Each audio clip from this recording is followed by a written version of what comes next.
Բարի երեկո եւ բարի գալուստ հայկական ժամանակ Գերմանիայից տեսակապի միջոցով մեզ է միացել աստվածաբանական գիտությունների դոկտոր Հարություն Հարությունյանը, որը նաեւ նախկին հոգեվորական է Հայր Գարեգինը։ Բարև ձեզ, պարոն Հարությունյան։ Բարև ձեզ, շնորհակալ եմ հրավերի համար։ Պարոն Հարությունյան, վերջին օրերին մեդիայում հայտնվեց մի աղմկահարույց ձայնագրություն, որտեղ ըստ էության Նաթան arքեպիսկոպոսը զրուցում է Գարեգին II նախկին գավազանակրի հետ եւ այդտեղ զրույցի ընթացքում պարզ է դառնում, որ այսպես ասած կաթողիկոսը հորդորել է կամ այսպես ասել է, որ իր ցուցումով պիտի գնան եւ մասնակցեն Նիկոլ Փաշինյանի դեմ ցույցի, ինչին ընդվզել է նաեւ նախկին գավազանակիրը եւ զրույցը սրա շուրջ է ընդհանուր առմամբ։ Դուք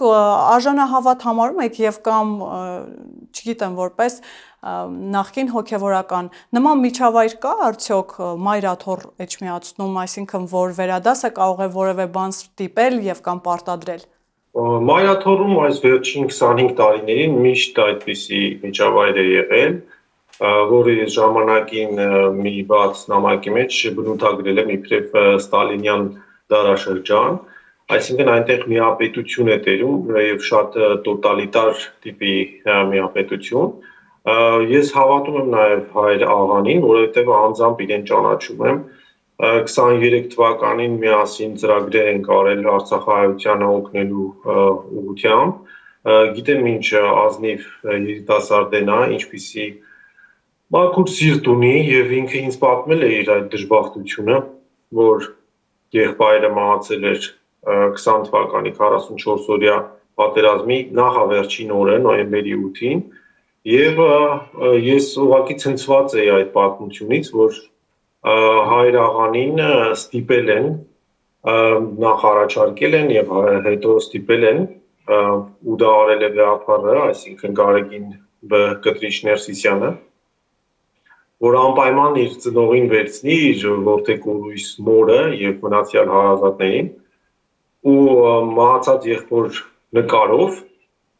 գնան վարչապետի գրասենյակի առջև եւ ցույց կազմակերպեն։ Եվ քանի որ Հայր աղանը մերժել է այդ առաջարկը, իրեն իբրև պատիժ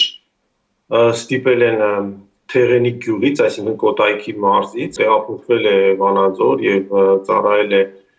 առաջնորդանիստ եկեղեցու կողքի մատորում, բայց իր մոր հնամքը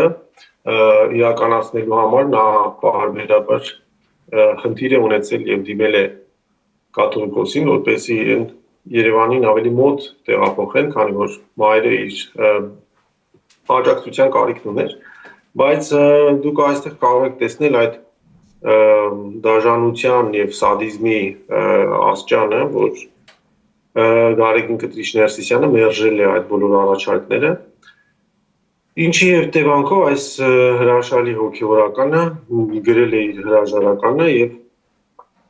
ինքնակամ դիմել է, որ իրեն ազատ արձակեն, այսինքն որ ինքը դուրս գա Մայրաթոռ Սուրբ Էջմիածնի միաբանությունից եւ Նաթան Հովհաննիսյանի հրազանգը ուղղակի այդ այսպես ասած պաշտոնական, այսպես ասած ստուգարքն էր,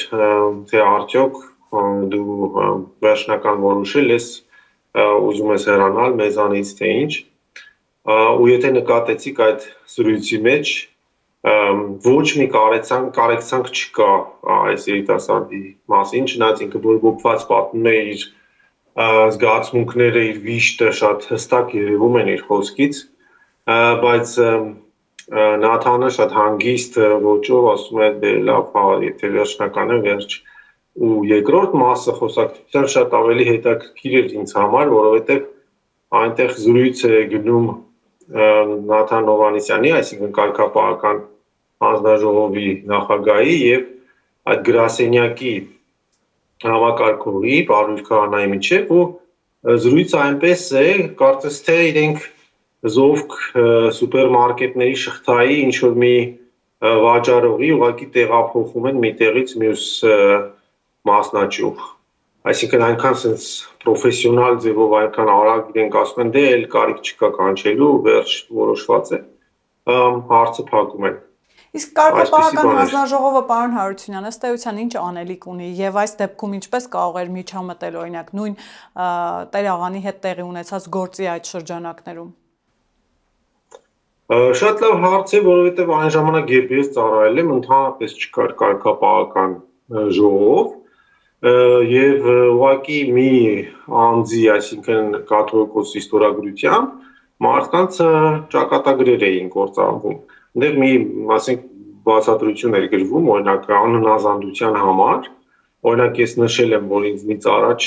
Մարշտոց վարդապետ Ժորոյանին են Վիեննայի հոգևոր հովիվին են տենց հեռացրել, ինքը շատ գերազանց ուսանող էր ընդդեղի համալսարանի եւ շատ սրբակենցաղ հոգևորական, բոլորը իրեն հարգում, պաշտում էին։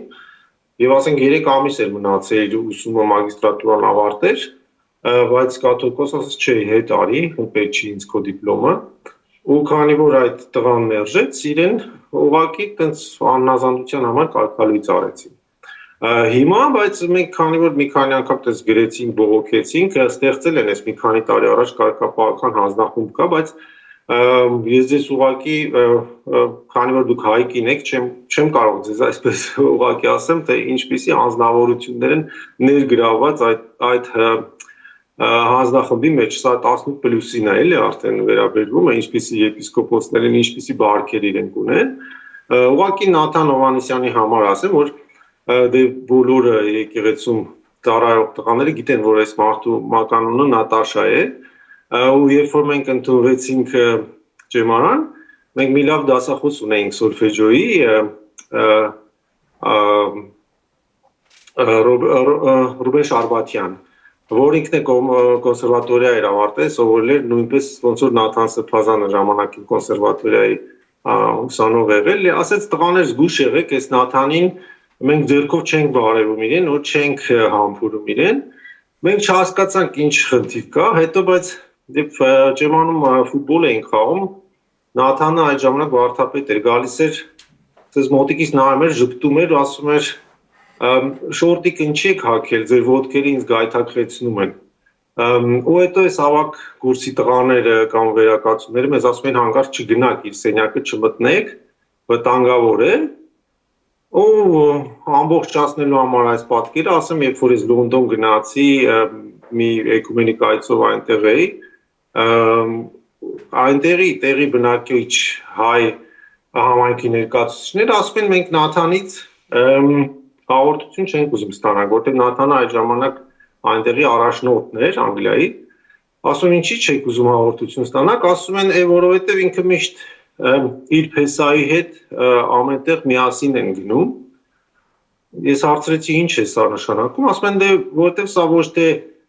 ծպտված համասարամուլ է, այլ բացահայտ։ Ու ցավալին ինչ է, որ այսպիսի մարդկանցով է լցրել Կտրիչ Ներսիսյանը կարգապահական ժողովը, որպեսզի ինքը իրենց ինչ թելադրի, սրանք էլ ընդունեն, այսինքն դեռ ինչ որ իբրև թե բաներ են քննարկվում, բայց ինքը իրենց ինչ որ պարտադրի, սրանք որոշումը այո են ասում, ընդհանրապես առանց ընդվզելու,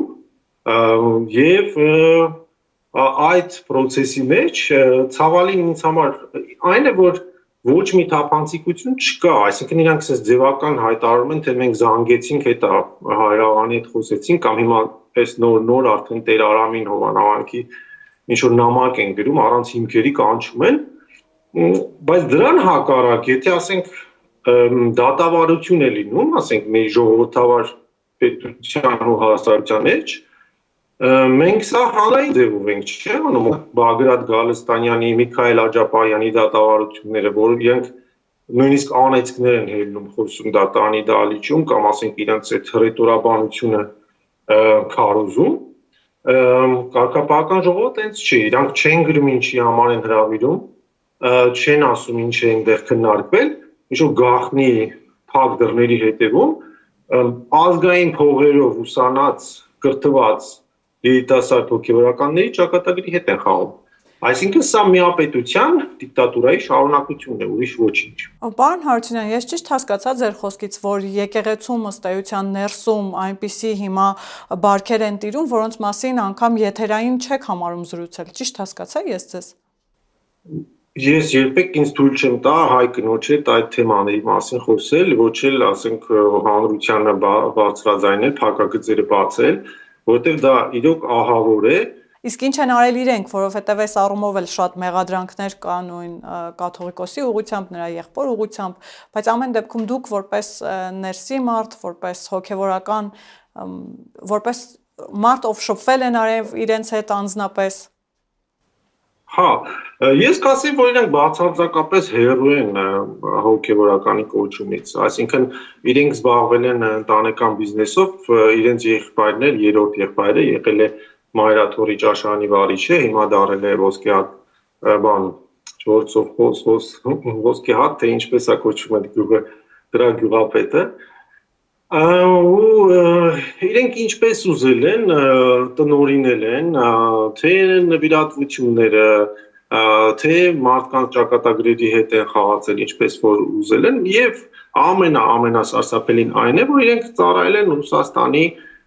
հատուկ հրահանգներին։ Ես երբ որ առաջի անգամ եկա Գերմանիա, այստեղ արդեն պատմում էին Գարեգին Ներսիսյանի մասին, ասում էին, որ ինքը վարդապետ եղած ժամանակ ամիսը 2 անգամ մտել է Բոնում սովետական միության դեսպանատուն։ Ու որոշ մարդիկ գնացել են, նկարել են նույնիսկ փաստագրություններ կա, թերթերում գրվել է այդ մասին արևմտյան Գերմանիայի։ Դրանից առաջ էլ իբրև թե մի քանի տարի ուսանել էր Վիեննայի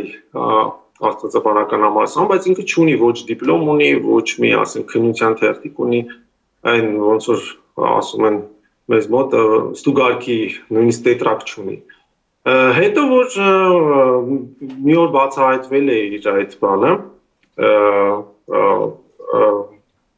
գաղտնի սպասավոր լինելու փաստը, իրեն գիշերով ձեռնաշղթաներով ձերբակալել են եւ արտաքսել են Սովետ միություն, Մոսկվա։ Ու իբրև թե ինքը այնտեղ էլ ուսանել է բան Սերգեյ Պասադի, այսինքն Զագորսկի ասպիրանտուրայում, բայց գիտեք, որ ինքը այնտեղից էլ ոչ մի մասնագիտություն չի ստացել, ու եթե իր ռուսերենը լսել եք, ասենք YouTube-ում կան չէ՞ մի քանի կադրեր, ոնց օրինակ Վրաստանի Իլիա Կաթողիկոսի հետ ինքը ռուսերեն խոսում է, այդ մարդը ասենք ասպիրանտուրա է գնացել թե ուր։ Բայց հետաքրքիրը ինչ էր, որ երբ որ ես իրեն մի օր տեսա իմ բանի, ես էլ որ դոկտորական էի պաշտպանում Գերմանիայում գնացի իրեն արձակուրդի ժամանակ տեսա, ինքը մի հարց տվեց հետաքրքիր, ասեց իմ մասին ինչ են պատմում Գերմանիայի հայերը, ասում դե պատմեմ, որ դուք շպիոն եք եղել, բա ով է պատմում, ասեցի դե Գարեգին arczepiskopos Բեկչյանը, թեմի առաջնորդը կամ իր քարտուղարը Վերուժան Սարգսակ Սեդեֆյանը, ինքը ասում է չէ, այդպես չի եղել, ասում բա ոնց է եղել, ինքը ասեց դե ես մի սիրուհի ունեի, բան պարսկահայ կիներ, ինքն էլ ամուսնալուծված էր, ես այդ սիրուհու հետ էի ման գալիս, բայց իր նախկին ամուսինը ինձ խանդում էր, մի օր եկավ տենց գիշերը հարձակվեց վրաս, ես էլ գազով ատրճանակ ունեի գրպանումս, հանեցի կրակեցի այդ մարդու վրա եւ ինձ բռնեցին, ձերբակալեցին ու գիշերով արտաքսեցին երկրից։ Ես մի քիչ ժպտացի, որովհետեւ ասենք Գերմանիայի օրենքներին ծանոթ եմ, էլի, եթե դու տենց քրեական հանցագործություն ես գործում, քեզ մի գիշերում չեն արտաքսում, այլ դատական ընթացք է լինում, որ մոտ մի 6 ամիս տևում է, բայց եթե իրեն այդպես են արտաքսել, լավ, ընդունենք։ Ու ինքը ասեց, խնդրում եմ, որ գնաս նորից հետ Գերմանիա, բոլորին այս տարբերակը պատմի, որ ինչի համար եմ ես արտաքսվել, որ սա ուղղակի sense կենցաղային խնդիր է եղել։ Այսինքն կաթողիկոսի համար նորմալ է այդ կապը կանանց հետ, ճիշտ հասկացա։ Նորմալ է այդ կապը կանանց հետ կաթողիկոսի համար։ Դե ինքը որպես վարդապետ ժամանակ ինքը շատ սիրուհիներ ա ունեցել, դա հայտնի փաստ է ու ինքը դրանից չի ամաչել։ Ընդհակառակը միշտ այստեղի երիտասարդները դիսկոներ են գնացել, բարել են, նկարվել են կարող եք գտնել։ Հա, ու ինքը ասեց, որ խնդրում եմ սա պատմի, որովհետև այդ շպիոնի տարբերակը մի քիչ լավ չի, էլի, մեր եկեղեցու վարկը գցում է, էլ։ Ու փաստ է նաև, որ ինքը ասենք մինչև հիմա Գերմանիա չի եկել որպես հովվապետական այցելություն, այսինքն որպես հայրապետ, ինքը եղել է մի անգամ բանի արևելյան ուղղափառ եկեղեցիների համատեղ էկումենիկ ժողովին Բերլինում, բայց որպես հովվապետական այցելություն սա կարելի ասել միակ թեմն է ամբողջ աշխարհում, որ ինքը 25 տարվա մեջ չի այցելել, որովհետև հայրապետական այցելության ժամանակ դու պետք է նաև երկրի նախագահային այցելես ու իրան ոչ մեկ ստեղ չի ընդունել, իրեն մերժել են։ Մի հատ հետաքրքիր նկար կա, բայց 2018-ին, որ Անգելա Մերկելը եկել է Հայաստան, մեր ներկայիս իշխանության հրավերով, այսինքն վարչապետ Նիկոլ Փաշինյանի հրավերով, ու այդ ամառային այցի ժամանակ 2018-ին Անգելա Մերկելին տարել են նաև Էջմիածին, ինչը որ պրոտոկոլի մաս էր կազմում։ Այդ մի նկարը իրանք միշտ անդադ հիմա ցույց են տալիս, որ տեսեք, այս բանը կաթողիկոսը տեսել է Անգելա Մերկելին, բայց դա հովապետական այցելություն չի։ Այսինքն ես կարող եմ ասել, որ այս մարդը հենց այն ժամանակվանից հավաքագրվել է եւ ծառայում է առ այսօր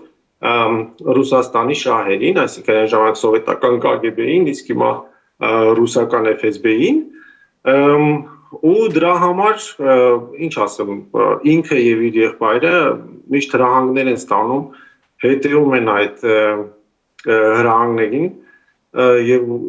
հավանաբար ուրիշ տարբերակ չունեն։ Պարոն Հարությունյան, եւ նաեւ այդ հիմքով է, որ օրինակ կաթողիկոսը քաղաքական որոշ համակրանքներ եւ հակակրանքներ ունի, այս իշխանության հետ կարծես թե որոշակիորեն խնդիր ունի եւ անգամ վերջին իրենց հայտարարությամբ ըստ էության Մայրաթոռը ոչ թե հերքում էր հայտնի ձայնագրությունը, այլ ասում էր, որ սա քաղաքական հետապնդում է իրենց ու հասցեին։ Այսինքն ինչ քաղաքական հետապնդման մասին է խոսքը։ Վերջին շրջանում շատ է խոսվում, որ այս իշխանությունները իբրև թե թիրախավորել են Մայրաթոռը եւ նաեւ կաթողիկոսի քաղաքական հայացքները ինչով են պայմանավորված։ Նախ կաթողիկոսը բացահայտ հայտարարել է, որ սատարում է Ռոբերտ Քոչարյանին, հիմա արդեն ավելի շատ մեր ձևով շարժման է եւ Սամվել Կարապետյանին։ Ինչպես կարելի է սրանք բացատրել, բացատրելի են ձեր համար։ Այո, սա ունի իր տրամաբանությունը, որովհետեւ իրենք 20 թվականի դեկտեմբերից արդեն բացահայտ խոսում են ներկայիս իշխանության դեմ, եթե հիշում եք այն ժամանակ նույնիսկ 20 թվականի դեկտեմբերի 7-ին, երբ որ մեր կառավարության ներկայացուցիչները գնացին Գյումրի, այնտեղի առաջնորդը Աջապահյան Միքայելը դուրս չեկավ, չաղոթեց կառավարության ներկայացուցիչների հետ, որ պետք է աղոթեին ուղղակի երկրաշարժի զոհերի համար։ Ուտեղից նաև գնաց այդ մերժումը կամ այսպես ասած իրենց հայրապետական հորդորը, որ Արամ Քեշիշյանն էլ Բեյրութից շարունակեց Կտրիշ Ներսիսյանի հետ, որ մենք հորդորում ենք, որ կառավարությունը հրաժարական տա։ Այսինքն իրենք գնացին sense ագրեսիվ հակա իշխանական մի պայքարի, եւ քանի որ իրենց առաջին քայլերը հաջողությամբ չփսակվեցին, հետո իրենք արդեն ներդրեցին Բագրատ Գալստանյանին, որ փորձեց ցույցերի միջոցով մարդ հավաքագրել, դա այլ չստացվեց, հետո անցան ահաբեկչության, այսինքն իրենք լսել եք այդ ձայնագրություններն էլ կան, կամ ասենք հիմա Միքայել Աջապահյանի ցուցմունքներն էլ կան պաշտոնապես դատանում, իրենք պատրաստվել են, որ ոչ կոնվենցիոնալ ճանապարհով հեղաշրջում անեն այստեղ։ Եվ երբ որ արդեն բայց իշխանությունը հակադրվում է այս հակասահմանադրական պահվածքին եւ օրինական արդեն պատժիչ գործողությունները իրականացնում, սա արդեն դե մի մեծ հիստերիա է առաջացնում իրենց շրջանակներում, որովհետեւ վայ մեկ էլ իրանք հիշում են, որ իրանք ասենք բան են, կրոնական կազմակերպություն են, որ իրենք սրբություն են ներկայացնում եւ Փաշինյանը հարձակվել է իրենց վրա, կամ ասենք այսօրվա կառավարությունը ուզում է իրենց ոչնչացնել։ Մայրաթոռի վերջը կարծես թե դարախաղաց է, որ երկու լալերի վրա է ուզում կանգնել։ Մեկ ոտքով իրենք ամեն կերպ փորձում են գնալ դեպի սովետական միության վերականգնում, իսկ մյուս ոտքով իրենք հանկարծ եթե որ պետք է պատասխան տան իրենց հակաօրինական եւ հակապետական քայլերի համար, սկսում են այնպիսի աղմուկ բարձրացնել, որ վայ մեզ վրա հարձակվում են, մենք սրբազան կառույց ենք, մենք սրբություններ ենք ներկայացնում եւ պաշտպանում եւ դուք մեր ինքնության դեմ եք ազգային եւ այլն, այսինքն զգացմունքային հողի վրա մանիպուլյացիաներ են անում։ Պարոն Հարությունյան, նաև օրերս մեր ձևով այդ ապա քաղաքական շարժման ակցիայի ժամանակ տեսանք մի խումբ հոգևորականների, որոնք պնդում էին, որ իրենց կամքով են եկել, իրենց որևէ մեկը չի ստիպել, իրենք քաղաքացի են եւ իրավունք ունեն նաև իրենց քաղաքական հայացքները, այսպես ասած, ցույց տալ եւ արտահայտել, եւ նաև մեր ձևով քաղաքական եւ կամ ապա քաղաքական ուժը էջմիածին քայլեր էր կազմակերպել ուխտագնացություն, այդտեղ էլ կաթողիկոսը մի շարք հայտարարություններ արեց, որ այսօր քաղբանտարկյալներ կան օրինակ Միքայել Աջապահյանը, Բագրատ Գալստանյանը, Սամվել Կարապետյանը եւ նաեւ նշեց կաթողիկոսի ելույթը ճիշտն ասած ավելի շատ քաղաքական էր, նշեց, որ ի հեճուկս այս իշխանության հարձակումների եկեղեցին անսասան է մնալու։ Նման հայտարարությունները ինչպես հասկանալ նաեւ պարոն Հարությունյան, այսինքն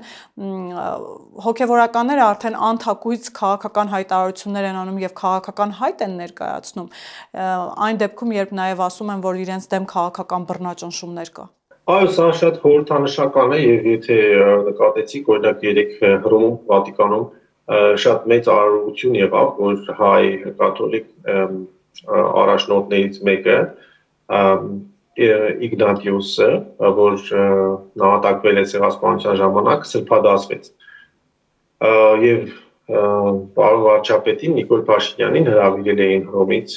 այսինքն Հռոմի պապի կողմից, որ ներկա գտնվի այդ սրբադասման արարողությանը, բայց հենց նույն օրը շատ տարօրինակ է, որ եղավ մեր ձևով շարժման ուխտերթը դեպի Մայրաթոր Սուրբ Էջմիածին, այսինքն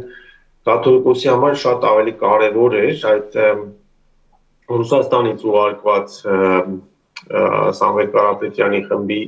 օրհնանքը եւ հանդիպումը նրանց հետ, քան թե հայ նահատակի սրբադասումը։ Սա շատ սիմվոլիկ մերժում էր, եթե նաեւ հիշենք, որ մայիս ամսին էլ կաթողիկոսը չէր գնացել Հռոմի պապի ինագուրացիային, ոչ էլ գնացել էր Կայիրեում արևելյան ուղղափառ եկեղեցիների համատեղ աղոթքին, որ Նիկոտ Եզերական ժողովի 1700-ամյակին է նվիրված, այլ գնացել էր Լուկաշենկոյի մոտ։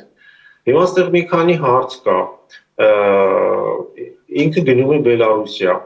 բայց իր այդ բաները, պաշտպանները միշտ ասում են կաթողիկոսը պայքարում է Արցախի համար, պայքարում է Արցախահայության համար, պայքարում է հայ պատմական հողերի հայկական համար, բայց Լուկաշենկոն բացահայտ ընդունել է, չէ, որ ինքը Ալիևի հետ միասին հայերի դեմ պատերազմ է մղել եւ իրեն զենքով օգնել է եւ ստրատեգիապես խորհուրդներ է տվել, որ ոնց հաղթեն, այսինքն վստահաբար նաեւ հետախուզական աշխատանքով օգնել է։ Հիմա դու ոնց ես որպես կաթողիկոս անարգում այդ մահացած Արցախահայերի կամ հայաստանցի տղաների ու կանանց արյունը, որ այնտեղ սովորել են, ու գնում ես Լուկաշենկոյի մոտ։ Մի բան էլ ասեմ նորից էլի այդ մարդկանց, որ շատ են սիրում շեշտել, որ կաթողիկոս Արցախի մշակութային ժառանգությունն է պաշտպանում եւ այլն արցախցիների վերադարձի համար է իր ձայնը բարձրացնում ներողություն, բայց բլոկադայի ժամանակ այն ամենածանր օրերին ինչի ինքը Արցախի թեմի առաջնորդ Վրթանես եպիսկոպոս Աբրահամյանին եւ փոխարաշնորհ Ծակ Վարդապետ Շաքարյանին Արցախից հանեց, բերեց, տեղափոխեց Հայաստան։ Այդ հարցին ինքը կարա պատասխանի։ Ես գիտեմ ինչի է ինքը արել այդ։ Ինչի է արել պարոն։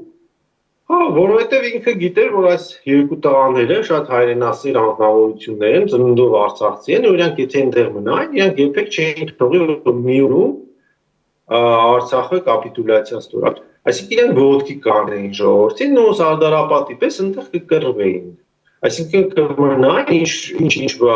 ձևով ուժերը այդ Արցախի հանձնումը, նվիրումը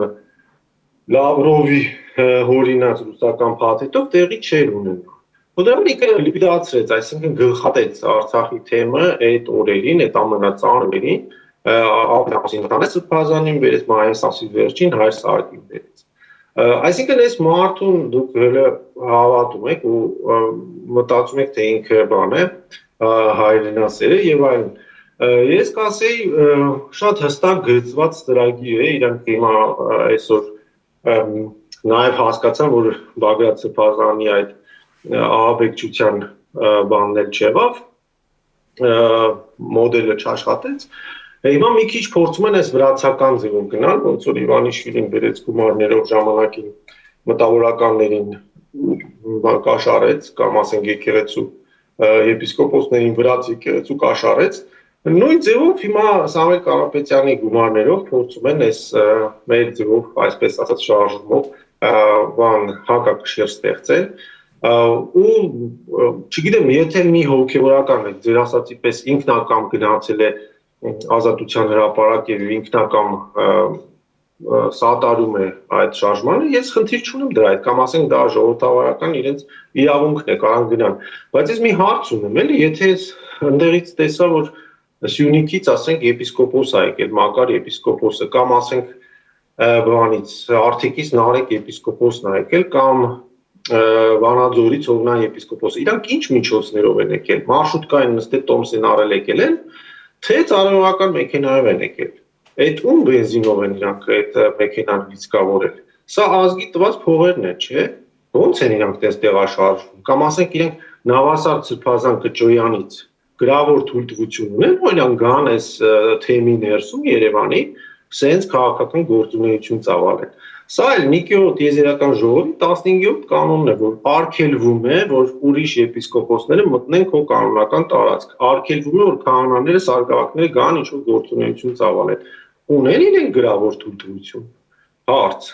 որովհետև լսել եք, չէ, երևի գիտեք, որ այդ Վանաձորի առաջնորդը Հովնան եպիսկոպոսը միշտ իր քահանաներին ասում է հենց Երևան գնալու եք զեկուցագիր գրեք ինձ գրավոր ասեք ինչի համար եք գնում եթե ատամնաբուժի մոտ եք գնում չգիտեմ կամ կինը հղի է եւ այլն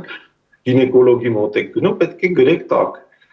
բա իրան գրել են զեկուցագիր թե ուղղակի նստել են իրենց ծառայողական մեքենաները վարորդներին ասեն քշեք մենք գնում ցույցի Եվ պարոն Հարությունյան, ամեն դեպքում ինչպիսի հանգուցալուծում եք դուք տեսնում, որովհետև տեսեք ընդդիմադիր մամուլը արդեն սկսել է գրել, որ իրավապահ համակարգը արդյոք կգնա կաթողիկոսի հետևից, թե չի գնա, տարբեր սցենարներ են մշակում եւ կամ տարբեր սցենարների մասին են խոսում, իսկ որոշ հոգեվորականներ արդեն հայտարարում են, որ եթե կաթողիկոսի հետևից այնուամենայնիվ իրավապահ համակարգը գնա, դա կլինի ձեռք բարձրացնել մեր սրբությունների վրա եւ կամ եթե կաթողիկոսին ձերբակալեն, ապա կաթողիկոսարան կդառնա օրինակ կալանավայրը եւ հավատացյալ հոտը կհավաքվի այնտեղ ամեն դեպքում ինչպիսի հանգուցալուծում եք դուք պատկերացնում եւ նաեւ ինչի մասին են այս հայտարարությունները Ես կարծում եմ բոլոր սցենարներն էլ հնարավոր են շատ տարբեր եւ շատ բազմազան, որովհետեւ մենք էմոցիոնալ ժողովուրդ ենք եւ մենք ունենք տրավմա, մենք ունենք թե ցեղասպանությունից հետո տրավմա եւ թե Արցախի կորուստից հետո ունենք տրավմա, որը էլ բուժված չի, այսինքն մենք կարող ենք շատ անտրավմաբանական քայլերի գնալ ու ես կարծում եմ որ որոշ չափով արդեն պատրաստվում են այդ անտրավմաբանական քայլերը կամ զգացմունքային պոռթկումները օրինակ այդ բանի Վանաձորի եպիսկոպոսը Հովնանը որ նաև քաղաքապետական ժողովի անդամ է ինքը ասում է օրինակ այս Տեր Արամի մասին որ հələ ոչ մի բան վճիռ չկա այդ բան քաղաքապետական հանձնաժողովը ոչ մի վճիռ հələ չի հրապարակի բայց Իրան հուդա են արդեն անվանում, այս Հովնանն ա գցել մեջտեղ, թե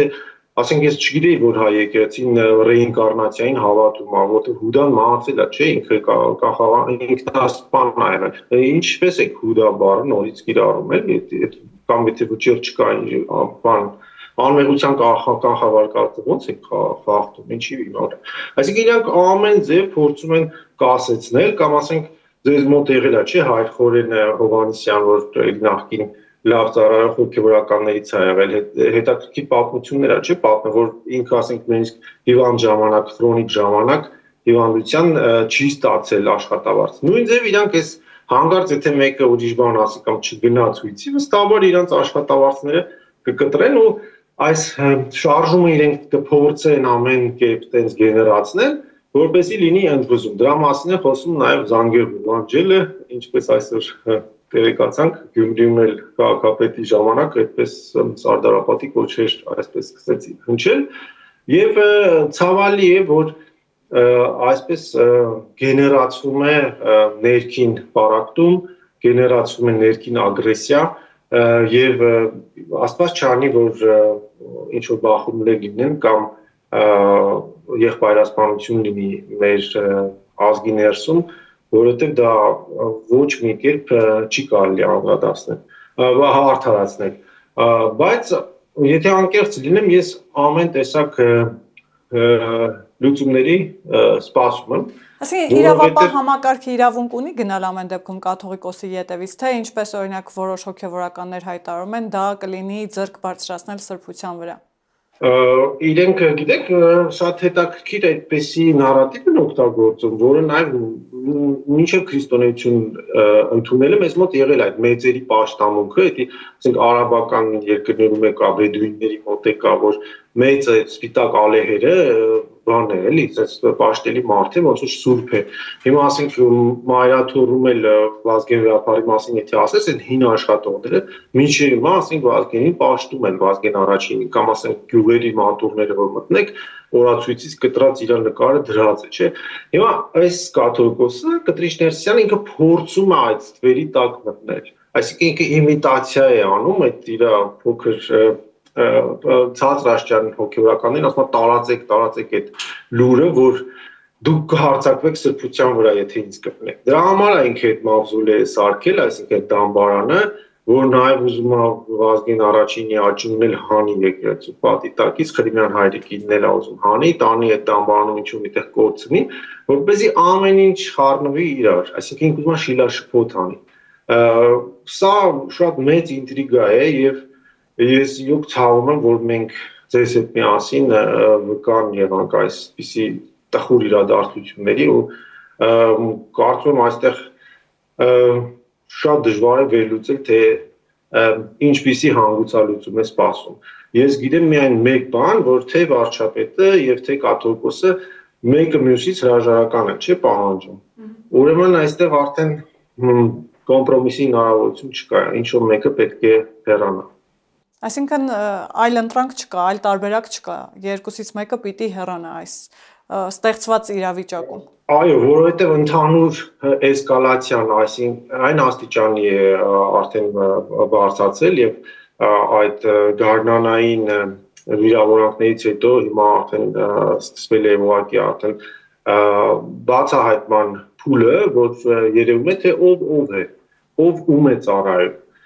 Եվ ասենք ի տարբերություն կաթողիկոսի Նիկոլ Փաշինյանի կառավարությունը մեկ անգամ արդեն հրաժարական տվել է, չէ՞, կամ ասենք բանը արտախորհրդարանային ընտրություններ է կազմակերպել 21 թվին եւ երկրորդն էլ հեսա 26 թվի ամռանը իրենք ժողովրդավարական ընտրության միջոցով ցույց կտան, թե ով է այս երկրի ղեկավարը, այսինքն լեգիտիմ իշխանությունը ովքեր են։ Դա ժողովուրդն է որոշելու։ Իսկ կաթողիկոսի պարագային հենց այդ է դժվարությունը, որ ինքը ցկյանս նստած է այդտեղ ու ինքը այնքան է ճնշում իր հոգևորականներին կամ այնպիսի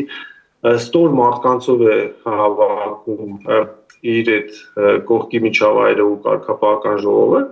որ հանկարծ մեկը չփորձի վետո բարձրացնել, մեկը չփորձի իրեն նեղացնել կամ ինչ-որ մի թթու խոսք ասել։ Անկամ նաև ասենք sense աշխարհիկ մարդիկ կամ գիտնականները չպիտի հանկարծ ինչ-որ մի թթու խոսք ասել։ Բայց ժողովուրդը որոշելու է։ Ես կարծում եմ, որ այդ երիտասարդ հոգևորականները, ովքեր ընդվզեցին, Տեր Արամը եւ մյուսները, իրենք ունեն իրենց հետևորդները, եթե ասենք օրինակ 20 հոգևորական ընդվզեց եւ ամենքն էլ ունենա ասենք, չգիտեմ, 20 հետևորդ, դա արդեն 2000 մարդուց ավելի է լինելու։ Ու եթե 2000 մարդ կանգնեն ասեն սա մեր կաթողիկոսը չէ, պետք է պատասխանատվության կանչվի այս անձը։ Մանավանդ այսպիսի աղմկահարույց հեռախոսազանգերից հետո ինչ որ մենք լսեցինք, որ տեղի էր ունեցել Նաթանի եւ Հայրահանի միջեւ։ Շնորհակալ եմ, պարոն Հարությունյան։ Ես եմ շնորհակալ։ Հիշեցնեմ, որ Գերմանիայից տեսակապի միջոցով մեզ է միացել աստվածաբանական գիտությունների դոկտոր Հարություն Հարությունյանը, կհանդիպենք